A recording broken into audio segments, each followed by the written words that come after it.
Some 290 days out from the general election, this is how the gubernatorial frontrunners want you to see them. That's why public service is so important to me, to help assure that success and opportunity are within reach of every single Texan. Texas must be prepared to protect our 15 military bases from closing, and I have a plan to do just that. Visit the campaign sites for Republican Greg Abbott and Democrat Wendy Davis, and you'll find pre-produced web videos of the candidates addressing select issues with few specifics. This far out from the actual election, the pulse of the voter is pretty faint. The campaigns are not quite ready to exhaust resources to broadcast their message to the masses. It's really expensive to run a campaign in Texas. You've got 20 media markets.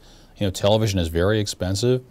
And what happens is that they spend less and less time, looking at what we think of as the mainstream media. They're also trying to buffer themselves against scrutiny from those news outlets. For Greg Abbott and Wendy Davis, neither of whom have serious primary challengers, there's not a lot of incentive to get out there and, in a sense, expose your vulnerabilities early on. Take the candidates' first stops of the new year. Each held education policy rollouts in the Fort Worth area and offered news outlets limited access. All right, thank y'all very much. Abbott's reporter Q&A period lasted 3 minutes. I don't know the exact number for each of these proposals. Davis answered questions for 11 minutes, but her staff kept a tight handle on reporters' inquiries. Let's go to Gromer, Jefferson, and Anna Tinsley before we start. I would like to. I think at this point in the campaign, especially before a lot of people are actually paying attention, they want to be able to dictate what anybody knows about them. And attempt to define their opponent, starting with their views on education. I'll be talking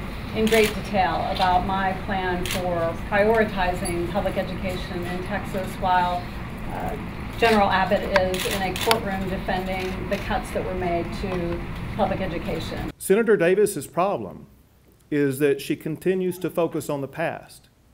We learn in this classroom today that our goal is to focus on the future. A future that will include campaign messages flooding the airwaves, newscast, and web pages when the time is right.